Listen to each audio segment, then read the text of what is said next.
Quem é você? Quem são vocês? Qual o seu nome? Hã? Eber. E qual o seu nome? E o seu nome? E o seu nome? Hã? Viviane. Bem, o meu nome é Sofia Cruzignani, eu sou da primeira série do ensino médio e nesse momento eu vou estar colocando vocês em uma situação, uma simulação, por uns 10, 15 minutinhos. Cada um de vocês não são mais vocês, vocês não têm mais as suas identidades, as suas personalidades. Vocês são refugiados. Vocês nasceram em países em situação de refúgio e vieram para o Brasil. Por exemplo, vocês que eu perguntei os nomes, agora, vocês são, por exemplo, você e você, são Jacob Caxinga e Prudêncio Tumbica, dois angolanos que nos anos 90 perderam a visão devido a uma crise de sarampo que aconteceu na Angola e que vieram para o Brasil em um programa de um conjunto da Angola e do Brasil para adquirir melhores condições de vida. Você é a Dragica Stefanovic, uma ex-jugoslava que, devido a prestar numa lista de extermínio na Iugoslávia, na Guerra de Independência da Croácia, teve que sair às pressas junto com sua família, buscando novamente condições melhores aqui no Brasil. Aqui você não encontrou coisas mais fáceis, você tinha que cozinhar para suas 3 filhas em um ferro de passar roupa, foi traída e quase morta por seu marido, mas sobreviveu a tudo isso, se tornou uma professora e agora leciona em uma faculdade. Você é Yennefer Rosalin, uma venezuelana que um dia normal saiu para comprar pão, foi roubada e começou a sua caminhada para a vinda do Brasil. Junto com 5.000 venezuelanos que vinham todos os dias para o Brasil em 2017, você buscava condições melhores aqui.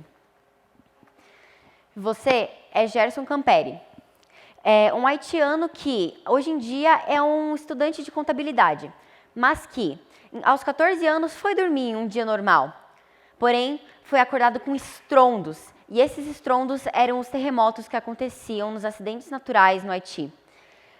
Por causa disso, você sobreviveu junto com a sua família, mas 300.000 pessoas, inclusive seus amigos, vizinhos, foram mortos nesse acidente. Essas situações que eu contei aqui podem parecer inusitadas, inventadas ou até mesmo pouco prováveis de acontecer, mas não é verdade. Um exemplo é o que está acontecendo hoje em dia, atualmente na faixa de Gaza. Não sei se vocês sabiam, mas a faixa de Gaza tem 2,1 milhões de habitantes. E desses 2,1 milhões de habitantes, 1,7 são refugiados. Devido à guerra que está acontecendo entre Israel e Hamas, esses refugiados que já tinham ido para a faixa de Gaza para refúgio, estão tendo que buscar outros lugares para melhores condições. Mas o que são refugiados? Existem várias diferenças entre um imigrante, um refugiado e um apátrida, por exemplo, que são as 3 classificações mais conhecidas. Refugiados, segundo a lei brasileira número 9.474 de 1997, são qualquer pessoa que tenha deixado o seu país devido a qualquer problema que o impedisse de continuar lá, seja perseguição iminente, risco de morte ou alguma coisa assim.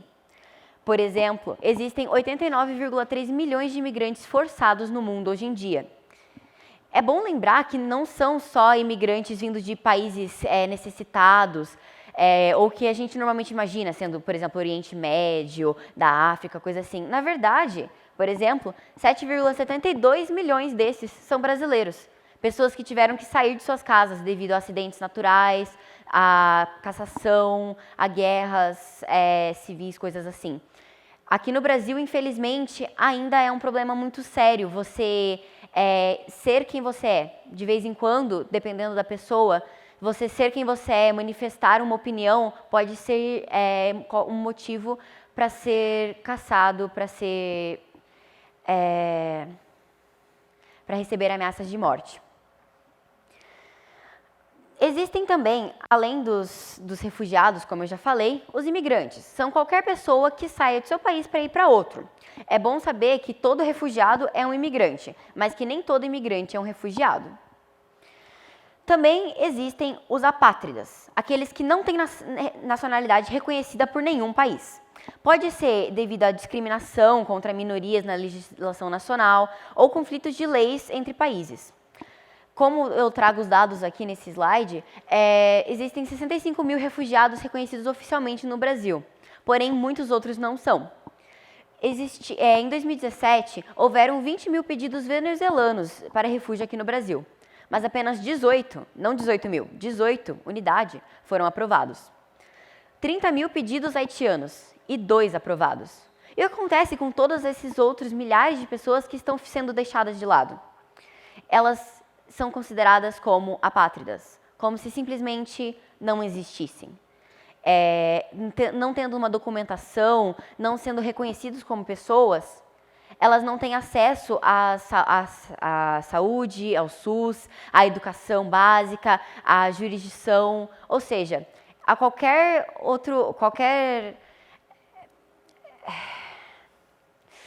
direito que algum cidadão brasileiro tenha.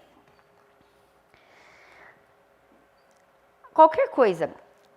Vamos pensar aqui que, sendo ou não sendo um refugiado, um migrante, um apátrida, o necessário, o essencial é o respeito. Bem, eu trago aqui uma dinâmica. Eu vou pedir para vocês, eu pedi para os apresentadores entregarem alguns papeizinhos para alguns de vocês aqui na plateia. E cada um desses papeizinhos está numerado de 1 a 5. E esses papeizinhos têm frases que normalmente são ditas para refugiados, sobre refugiados, com refugiados, que são preconceitos. São frases que não são verdade, mas que muitas vezes são ditas como verdade. Por favor, quem está com o número 1? Você? O que está escrito? Os refugiados roubam os empregos dos brasileiros. Será que isso é verdade? Bem, na realidade, o Ministério da Justiça e Segurança Pública concede anualmente uma certa quantidade de autorizações de trabalho para estrangeiros. Em 2017, migrantes tinham 130 mil empregados ocupando vagas de estrangeiros. De 40 milhões de empregados que temos aqui no Brasil, esse número representa apenas 0,3% dos empregos oficiais. Logo, não tem como você justificar que um imigrante não venha para cá, um refugiado não venha para cá por causa dos empregos. Quem está com o número 2? Refugiados são criminosos. Será que isso é verdade? Muitas pessoas acreditam que sim. Mas um dos pré-requisitos que um pedido de refúgio deve ter para ser aceito aqui no Brasil e em qualquer lugar é que a pessoa não tenha cometido nenhum crime. Cada caso é analisado minuciosamente, tanto para impedir criminosos de entrarem, quanto para que aqueles refugiados não sejam penalizados pelos seus acusadores e seus perseguidores. Quem está com o número 3?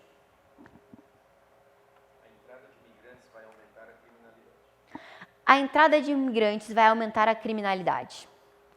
Ao contrário, o número de estrangeiros presos vem diminuindo anualmente e representa apenas 0,2% dos migrantes regulares. O número 4.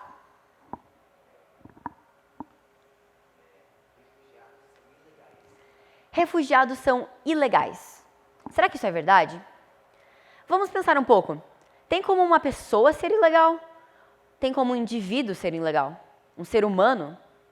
Não. No máximo, uma pessoa pode estar indocumentada, seja por motivos jurídicos, seja por motivos apartidários, que nem eu expliquei anteriormente, ou por qualquer outro motivo. Mas isso não quer dizer que ela seja ilegal. Até, novamente, não tem como uma pessoa ser ilegal. E o último, o 5.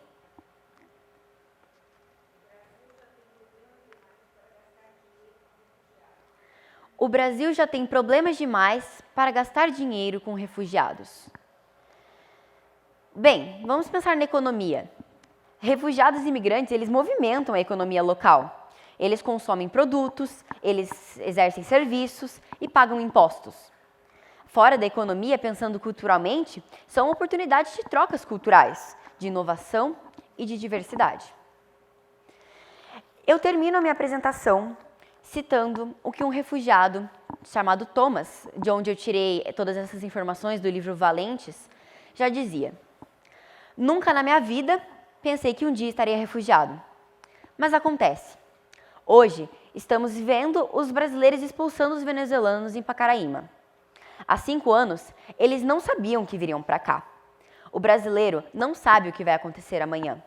Quem sabe se a situação não vai ser a contrária?